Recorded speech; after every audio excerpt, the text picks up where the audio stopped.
Micrófono, ¿verdad? Que hay muchos micrófonos Sí. hoy. Tengo uno aquí, tengo otro aquí. Parece como cuando uno va al hospital que te llenan de cable y todo. ¿Sí?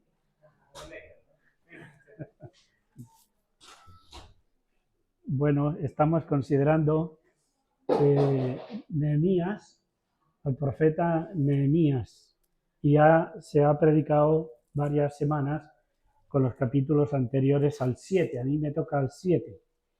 Y quisiera que tomarais en cuenta algunos principios que quiero compartir con vosotros, principios que necesitamos para seguir adelante como pueblo de Dios y haciendo lo que Dios quiere.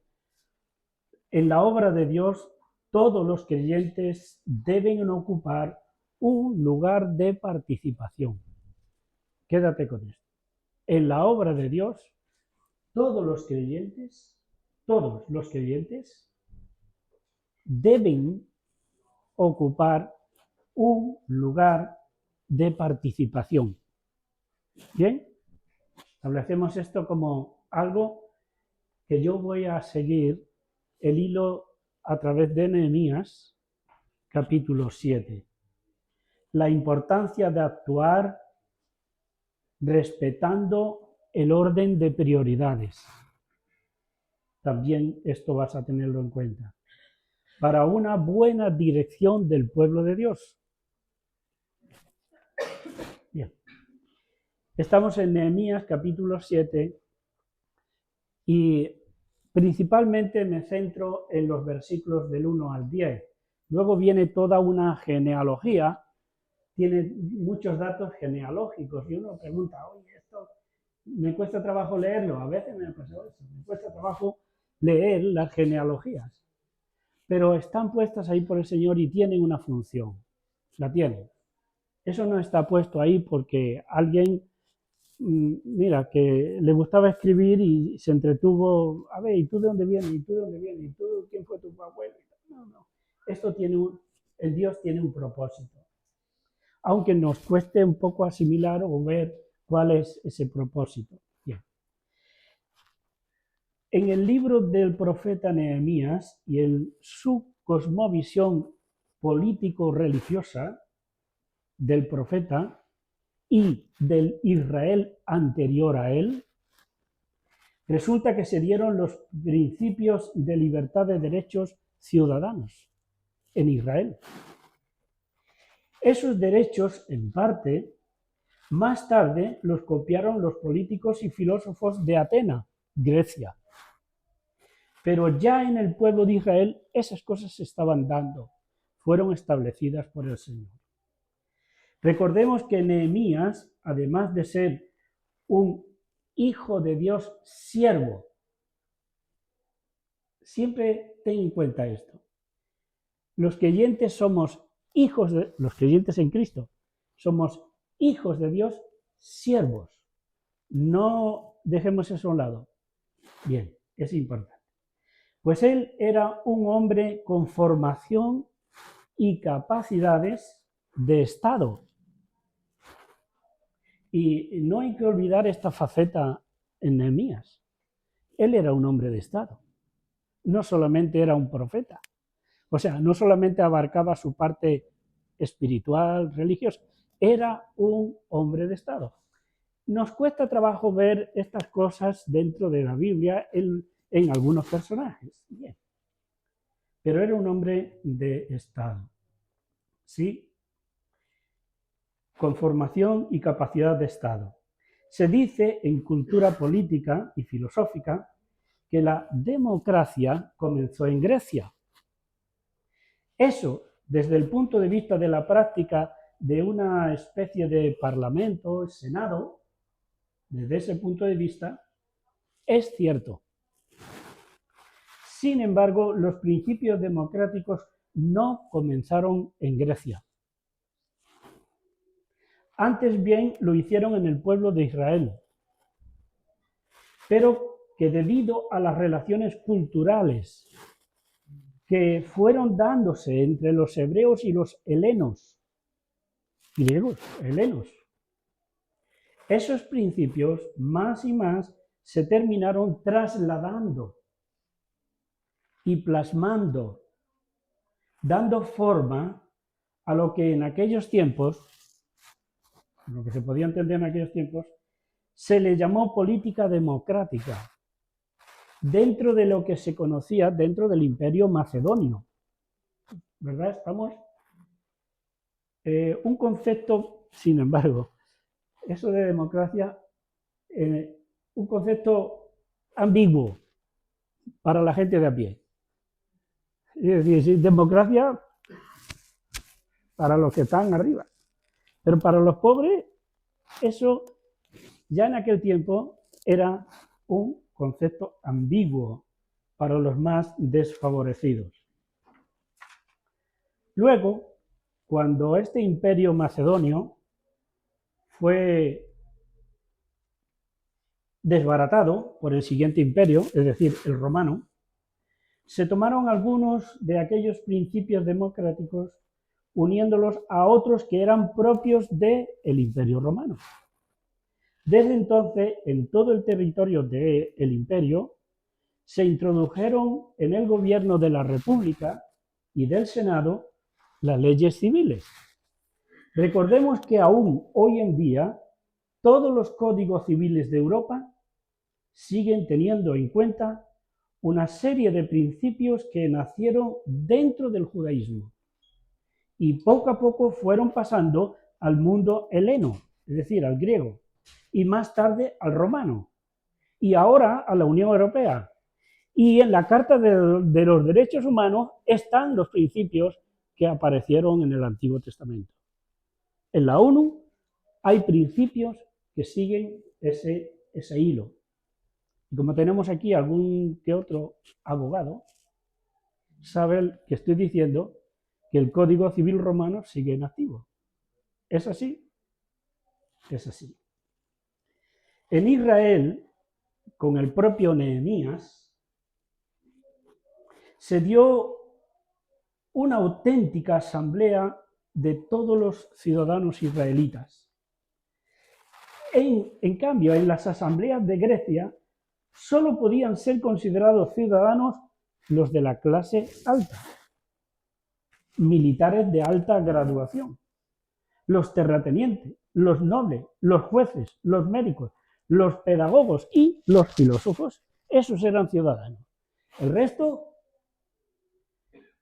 ni las mujeres, en cualquiera de su estado en que se encontraran, fueran casadas, solteras, viudas, divorciadas o esclavas, no eran ciudadanas. Por supuesto, tampoco los locos, ni los esclavos, ni los presos, ni los enfermos, ni inmigrantes, ni pordioseros, ni los artesanos, los ganaderos. En general, ninguna persona del mundo agrícola o constructor de edificios, ninguno de ellos eran ciudadanos en aquella. Sin embargo, en Israel, todos los ramos, todos los sectores, aún los pordioseros, tenían un lugar. Tenían un lugar. Podían ir al templo. Podían pedir ayuda a Dios. Podían presentar, aunque fuera una palomita, al sumo sacerdote para un... Entonces, esto lo vemos así. Con Jesús, el pueblo de Israel dio nuevos pasos de ampliación de la participación de los justos. Y dijo, si el Hijo os libertare, seréis verdaderamente libres, dice Jesús. Con el ministerio de Jesús, las mujeres fueron dignificadas y les permitió que le siguieran, fueran instruidas en sus enseñanzas, al igual que los hombres. Jesús rompió con la tradición y cultura de que un hombre no podía dirigirse a una mujer. En el caso de la mujer samaritana, él rompió esa tradición, se dirigió a una mujer. Y ella se lo dijo, como tú, haciendo, lo hizo. Pero ese otro también lo hizo con las hermanas de Lázaro, las enseñó. les permitió que estuvieran aprendiendo las escrituras con él. Y la mujer sirofenicia se pudo acercar a él para ser bendecida y habló con ella. Pero también con la mujer adúltera, también habló con ella. Jesús incorporó al grupo de discípulos y discípulas a personas de diversos estratos sociales y profesionales. Las mujeres fueron todas tratadas con la mayor dignidad que para Dios merecían. Pero las leyes del Imperio Romano, del tiempo, bueno, en este caso en el tiempo de Nehemías era el macedonio, pero luego las leyes del Imperio Romano las seguían a ellas marginando de la política, de la ciencia, de las artes, de la literatura y del trato que se hacía fuera del hogar. Dentro de algunos sectores del pueblo de Israel, los fariseos seguían pensando: Señor, gracias que no me has hecho mujer, pero siempre hay cabras locas dentro de cualquier rebaño. Y aquí las había. Bueno, volvemos al obrar de Nehemías. Vamos a ver el obrar de Nehemías un poco. Que esto nos enseña la Iglesia, y esto hay que tenerlo en cuenta en la estructura de ser congregación para la acción que tenemos en el mundo. Esto nos ayuda para la relación entre nosotros, pero para la relación afuera. Bien, veamos.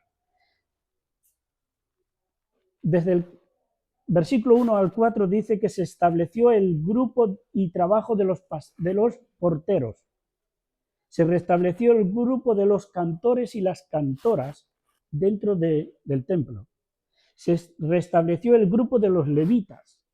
Se restablecieron los jefes de las fortalezas. Se restauraron los equipos de guardia de cada barrio de Jerusalén. Participación ciudadana. Todo Quisqui tenía una parcela que hacer. Y también la participación se vio en la construcción, levantar el muro. Ahí todo el mundo participó. Estos son ejes democráticos, ¿no? Bien. Se restablecieron los sacerdotes, se restablecieron los siervos del templo, pero también se restablecieron los sirvientes de los hijos de Salomón. Y es un poco raro este detalle, pero ahí había un grupo que quedó establecido como sirvientes de hijos de Salomón. Bueno, con Nehemías fueron reconocidos todos los trabajos y ministerios relacionados con el culto al Señor. Nehemías fue un reformador total, un reformador dentro del campo de Cristo, del templo, dentro de Israel, de la espiritualidad de Israel. Él fue un reformador. La asamblea era informada, la asamblea toda era informada de cada área que se restablecía. Todo el mundo tenía que saber ahora quién es el sacerdote, ahora quién es el que abre y cierra las puertas. Todo el mundo. La asamblea fue informada totalmente de cada norma que desde ese momento tenía que observarse. La Iglesia tiene que estar informada de lo que se hace y quién es quién haciendo qué en la Iglesia. No podemos coger y decir: ay, yo me pongo ahora a hacer tal cosa, pero desconozco si a alguien se le ha encargado que la haga. Eso no vale. Entonces la asamblea estaba enterada de quién era cada cual, qué lugar ocupaba, qué función tenía. Estos son principios democráticos, auténticos, pero esto está 600 años antes de Cristo, antes que venga el Imperio Romano y antes que venga la democracia que tenemos hoy en día, por supuesto. Entonces la asamblea era informada de cada área desde el momento que se observase, tanto por los que participaban, vas a ser el portero, tú vas a cantar, como por los que se beneficiaban espiritualmente, es decir, todo el pueblo. ¿Y qué hizo Jesús? ¿Y qué hizo Jesús? ¿Y qué hicieron los apóstoles? También él repartía funciones y dones y funciones. Y la gente sabía. desde Jesús para adelante, en la iglesia se ha sabido, más o menos, unas veces más o menos, se ha sabido quién es quién y qué hace cada cual. Pero hay en el contexto de lo acontecido en el capítulo 7, ¿qué hay? Pues ahí la reconstrucción había terminado, se habían arreglado las murallas, bien, y las puertas que habían sido quemadas estaban listas para funcionar. Todo listo para cumplir su función. Nehemías ahora se ocupaba ¿de qué? Después que esta parte está hecha, ¿de qué se viene a ocupar Nehemías? Del gobierno civil. Y ahí es donde entonces otra vez captamos que era un hombre de Estado.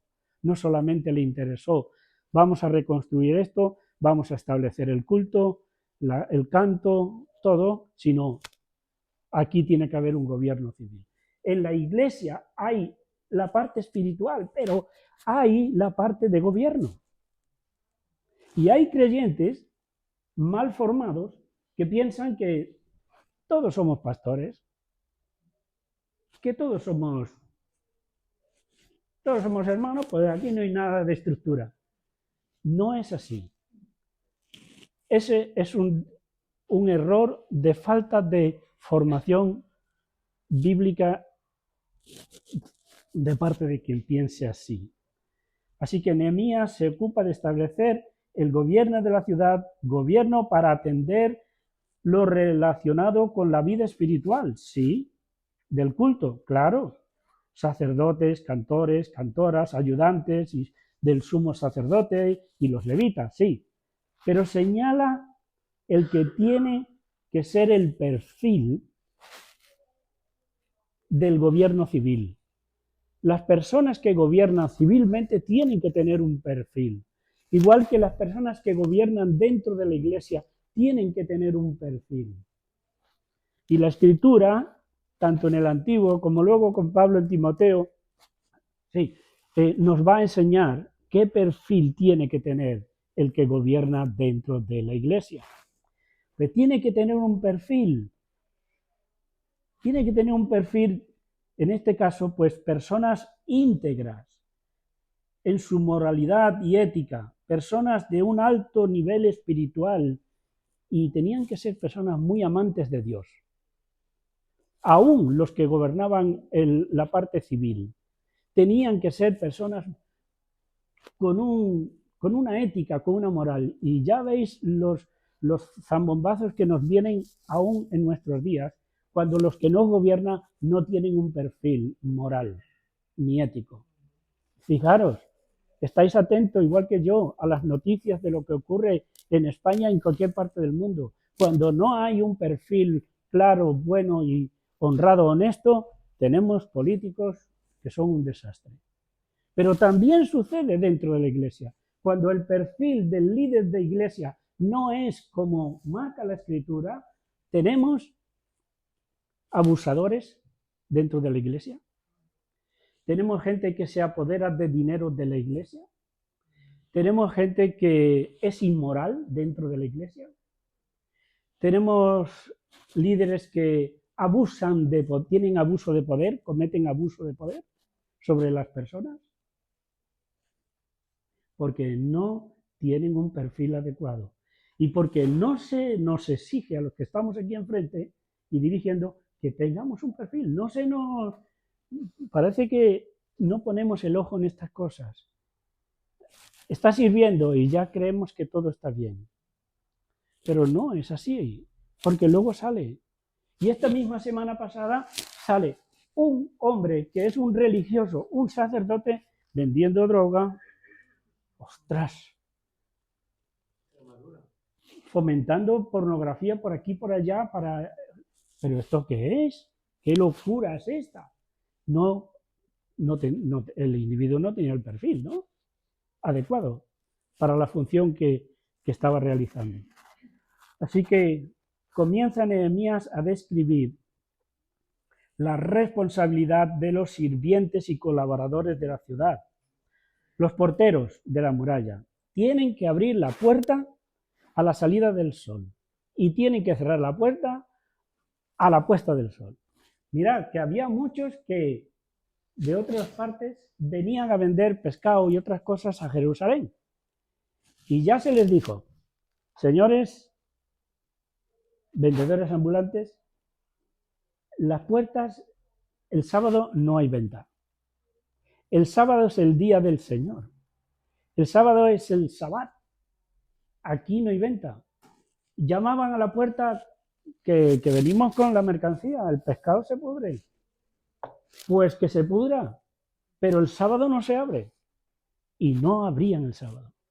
Pero insistían hasta que tomaron conciencia y bueno, pues los sábados no hay. O vamos el viernes, o sea, vendemos la mercancía de lunes o de domingo, mejor dicho, de domingo a viernes. Pero el sábado, imposible, no se puede. Entonces esta gente tenía esta responsabilidad. Y seguramente que se tuvieron que enfrentar con más de uno. Enfrentarse para defender el trabajo que se les había dado a hacer. Siguiendo con los trabajos de cuidar la ciudad y sus habitantes, se establecieron los turnos de centinelas. Estas personas eran ciudadanos comunes, gente de a pie. Otra vez, la ciudadanía participando. Todos participando. Gente de a pie. Una muestra más de la puesta en práctica de los principios participativos democráticos, con que cuenta el buen gobierno de la ciudad. El trabajo se hacía por barrios, asignando un grupo de centinelas en cada sector. Ellos velaban por la gente que tenían alrededor, porque los conocían. Si tú pones a alguien en un barrio que no es el suyo, esto era una estrategia muy sabia. Si tú pones a alguien a cuidar un barrio y ese no es suyo, entra uno y tú dices, no sé si es de aquí o de otro lado y tal, y se te cuela.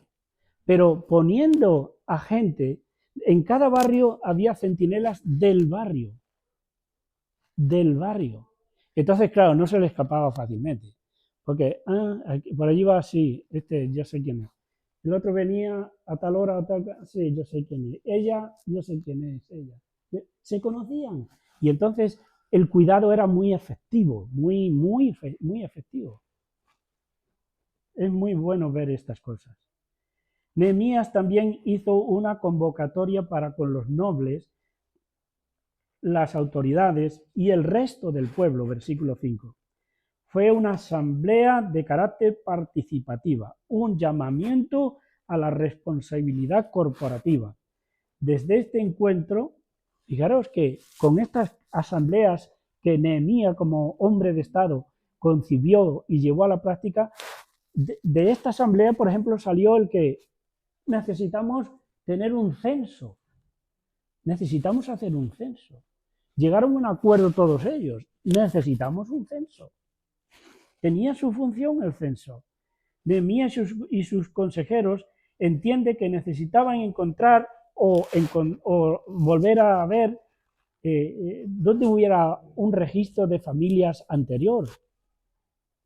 Y en el versículo 5 aparece, de esa manera podían elaborar y actualizar el nuevo censo de registro. Dice el versículo 5, y hallé el libro de las genealogías. Ese ya estaba escrito y él lo halló. Que encontraron un antiguo registro genealógico donde aparecían las familias de la ciudad antes de que fuera sitiada y deportados los miles de habitantes por el ejército de Nabucodonosor. Antes. Para los hebreos, los israelitas, era muy importante saber, conocer quiénes pertenecían al pueblo de Israel. Esto siempre ha sido para ellos muy importante. Y siempre se ocuparon de hacer y de guardar los registros genealógicos. Y fijaros, gracias a esos registros genealógicos, los evangelios nos dicen de dónde viene Jesús. Si ellos no hubieran guardado los registros genealógicos, no hubiéramos podido seguir el hilo de qué familias venía Jesús. Estamos hablando de 600, 700 años después. Así que tenía un buen...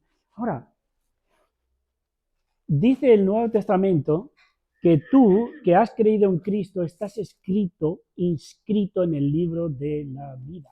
Tú también estás en el libro genealógico. Tú también estás.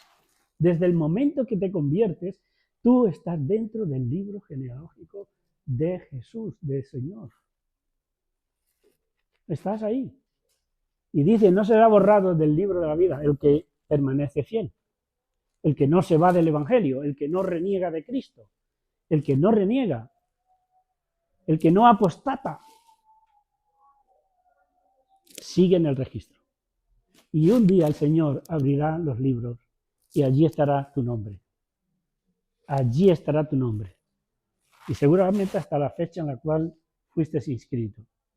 Cada familia, todos los israelitas tenían el mismo reconocimiento. No era un reconocimiento a base de los cargos que tenían, del nivel de economía que tenían, de la cultura, ni del nivel de responsabilidad civil que pudieran haber alcanzado. No, ese no era el fundamento de estar en el registro.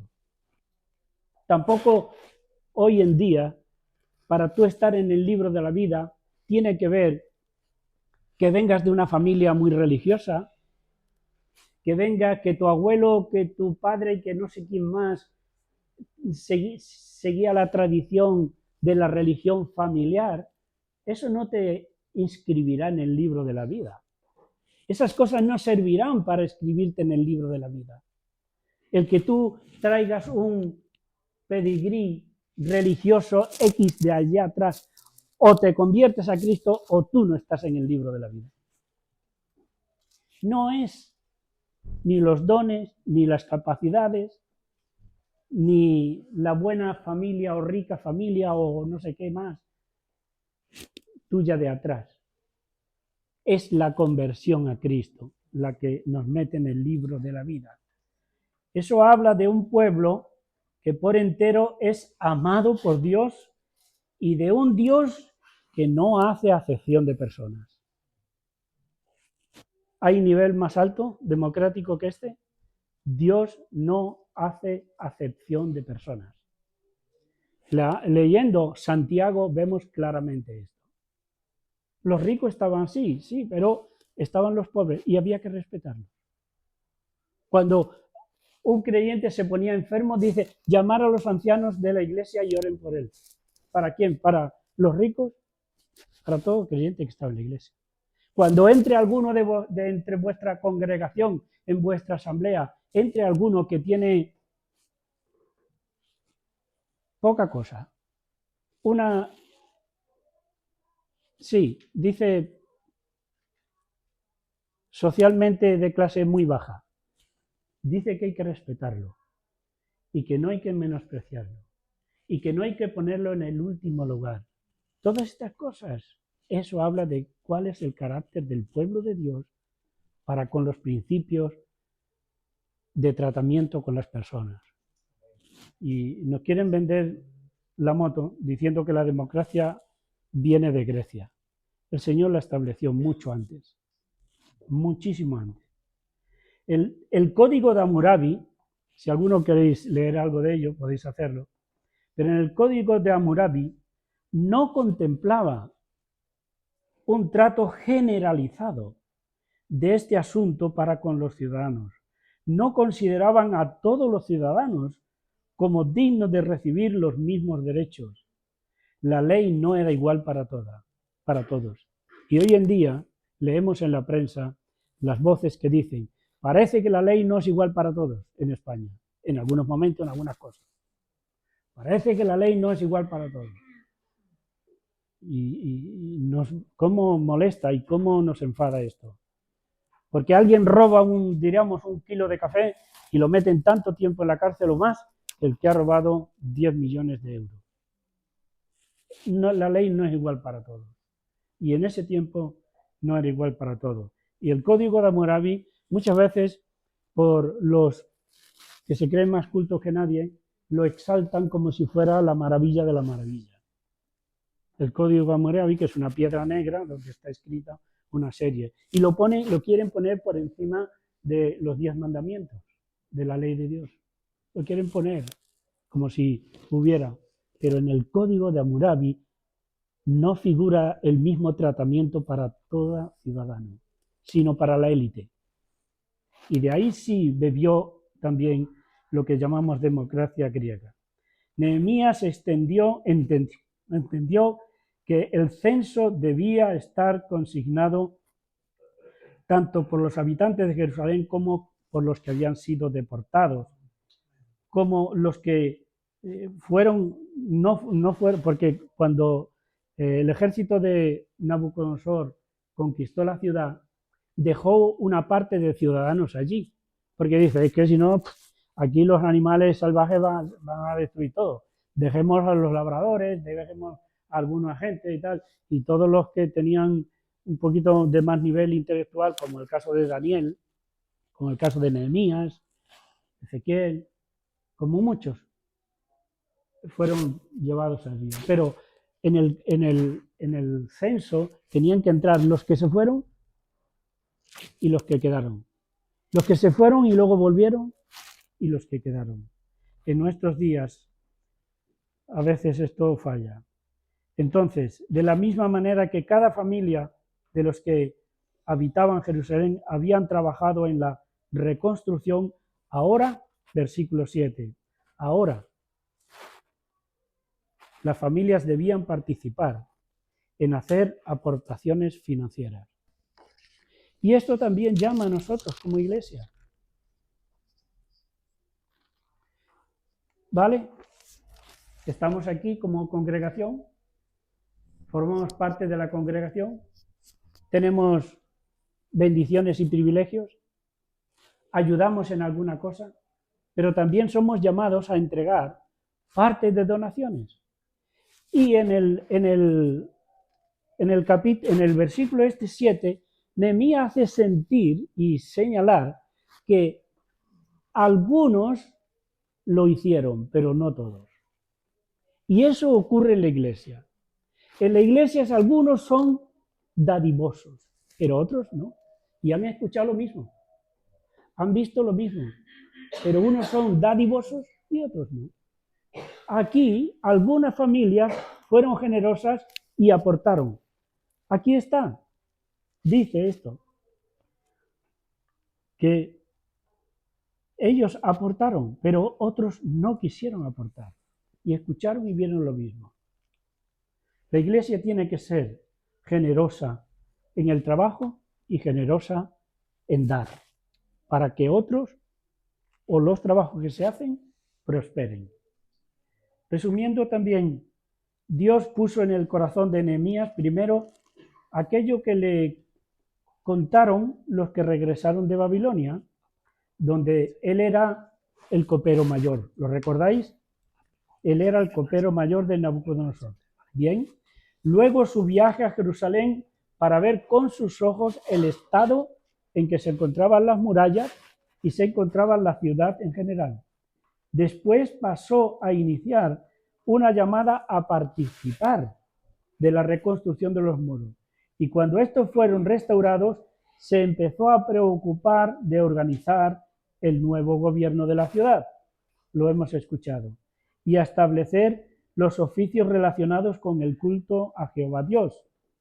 Por último, Nehemías, en este capítulo, se dedicó a mantener el funcionamiento de las administraciones civiles y religiosas, dejando a su cargo a personas que le parecieron que eran idóneos, que eran justos, honestos y santos ante Dios y ante los hombres. En la iglesia, todos somos llamados a participar en el trabajo de construcción y reconstrucción de las vidas humanas derribadas por el pecado. Nosotros no tenemos murallas, pero a nosotros vienen personas que están derribadas, que están quemadas, fundidas por el pecado, por su vida, por lo que hayan hecho, lo que les haya pasado. Pero nosotros somos llamados como iglesia a restaurar esas murallas caídas, esas puertas quemadas. Nosotros somos, no tenemos murallas, pero nosotros estamos aquí para esto, también estamos para dar ofrendas y limosnas, para dar diezmos. Estamos aquí para eso. Y el Señor nos lo dice. Nadie viva para sí, dice Pablo. Nadie vive para sí, sino para aquel que lo sacó de las tinieblas Amén, Señor. a la luz. Entonces, tú y yo no estamos aquí para vivir para ti, para mí. Y antes se ha dicho, todo puede esfumarse como el humo. Como el humo. Que enciendes una cerilla, sale un humillo y dentro de 3 segundos no aparece el humillo. A lo mejor queda el olor, pero no aparece el humillo. Entonces, esto es una realidad. Nadie vive para sí en la iglesia. Vive para aquel que le salvó, para dar testimonio de aquel que le ha llamado. Con el ministerio del profeta Juan el Bautista, Dios cierra el periodo de revelaciones del Antiguo Testamento y da comienzo a la manifestación del Cordero de Dios enviado al mundo para salvar a los pecadores. Primero a los del pueblo de Israel y después a todos los gentiles. ¿Cómo fueron trasladados estos procesos de participación espiritual y ministerial a la iglesia establecida por Cristo? Pues Cristo eligió 12 apóstoles. Fueron estos apóstoles capacitados y enviados a predicar el reino, luego 70 hombres. Fueron llamados a participar 120 personas, entre los cuales había tanto hombres como mujeres. Se les autorizó de parte de Jesús para que se reunieran en células en el aposento alto, con una asistencia de 120 personas, hombres y mujeres. Los apóstoles reciben autoridad para predicar a toda persona en Jerusalén. Los apóstoles, sin ser ministros reconocidos por el Sanedrín y el sumo sacerdote, entran en el templo de Jerusalén y participan de las oraciones. Los apóstoles tienen autoridad espiritual y eclesial para establecer diáconos. Libro de los Hechos, capítulo 6. Los apóstoles reparten los bienes que hay en la comunidad. Dice que los creyentes, en el libro de los Hechos, capítulo 2, traían dinero de la venta de sus propiedades y las repartían. Así que los apóstoles estaban haciendo también en este sentido función de Estado o función de trabajo civil, atendiendo las necesidades de los hermanos. Los líderes de la iglesia de Antioquía, bueno, anteriormente los apóstoles reunidos con la iglesia y el Espíritu Santo hacen un concilio, el primer concilio. Pero veis, toda la asamblea. El texto dice que los apóstoles, la iglesia, ahí estáis todos, estamos todos, y el Espíritu Santo acordaron.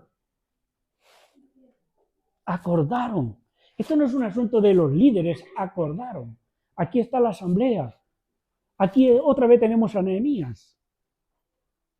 Otra vez tenemos los principios democráticos que decimos. Otra vez aquí, en el Nuevo Testamento.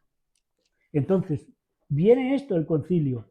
Los líderes de la iglesia en Antioquía oran, y la iglesia de Antioquía oran y envían a Pablo y Bernabé a las misiones al mundo gentil. Aquí tenemos el liderazgo, aquí tenemos la iglesia, aquí tenemos los enviados. Eso está aquí todavía. Nosotros, los pastores de esta congregación, tenemos que contar con vosotros para enviar a otros. Tenemos que contar con vosotros para decidir cosas importantes. Tenemos que contar con vosotros para comprar este edificio, si lo compramos algún día. ¿Vale? Puede que sí, no lo sabemos. Pero tenemos que contar con vosotros. No es un asunto de este es el pastor o estos son los pastores y ellos sabrán lo que hacen. Bueno, eso se le dijo a la Iglesia católica. Doctores tiene la Iglesia, tú cierra el pico. Cuando alguien en la Iglesia católica se quejaba de que algo no estaba en orden, teológicamente, bíblicamente, el obispo le decía a Manuel Cachuela, a Manuel Cayuela, el hermano mayor de la Virgen de la Cabeza. Estamos hablando de Jaén, ¿todos saben dónde estamos? El hermano mayor, Manuel Cayuela, va al obispo de Jaén y le dice: señor obispo, yo hay cosas que no veo en el Nuevo Testamento, en el libro de los Hechos, y que estamos haciendo. ¿Qué me dice usted? Yo estoy un poquito incómodo o inquieto. Y el obispo le dice: Manuel, tú cierra la boca. Doctores tiene la Iglesia. No es así. No es así. De todos, entonces, de todo lo que está aquí, hemos encontrado en el libro de Nehemías, se pueden sacar muchas lecciones, hermanos. De lo que hemos visto en esta mañana en el libro de Nehemías, se pueden sacar muchas lecciones alentadoras, experiencias, para comportarnos nosotros como miembros del cuerpo de Cristo.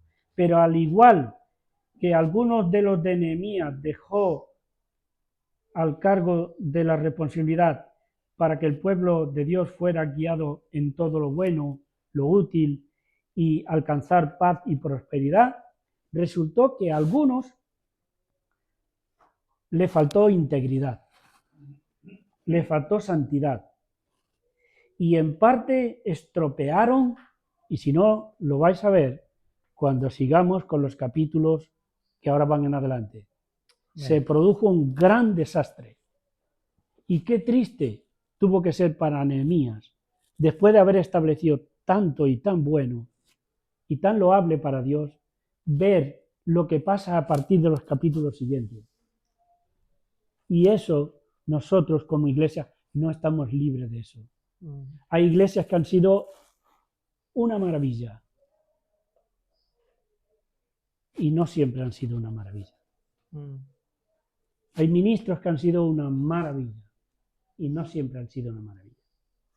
Entonces, aprendamos de lo que hemos visto en el Antiguo Testamento, de lo que vemos en el Antiguo Testamento, para no caer en los mismos errores. En el pueblo de Dios hoy, la Iglesia, tampoco faltan los que se desordenan, los que destruyen mucho de lo bueno y del testimonio del Evangelio hecho entre las naciones. No faltan, no faltan. Es muy lamentable, pero hay gente que solo son religiosos dentro de las iglesias, que se dedican, como antes lo he dicho, a traficar con drogas, otros que llevan a jóvenes a prostitución, alcoholismo, a homosexualidad, a la pornografía, al robo de propiedades y al desprecio de hermanos porque no comparten algunos planteamientos teológicos sobre familia, aborto, mentiras, inmoralidades, borracheras y orgías. Os puede parecer difícil de creer o de asimilar,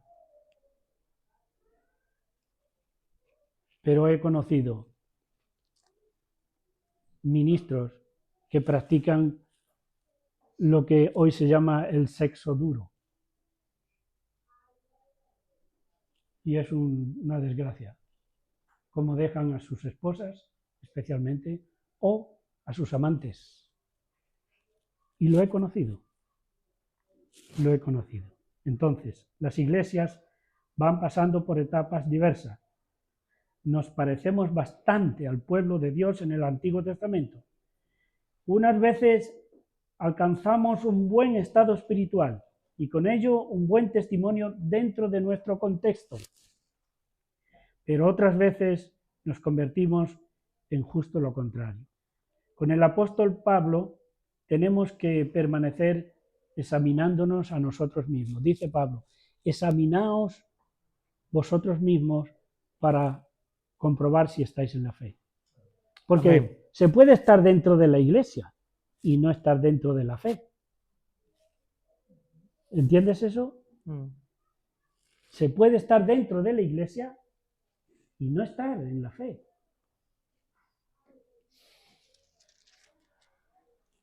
Si estás en Cristo, tú estás obligado a hacer tu parte en el avance en el reino de Dios. Dios espera contar contigo. No vivas para ti, sino para aquel que te sacó de las tinieblas a la luz admirable. No defraudes a Cristo. Que el Señor nos ayude. Amén.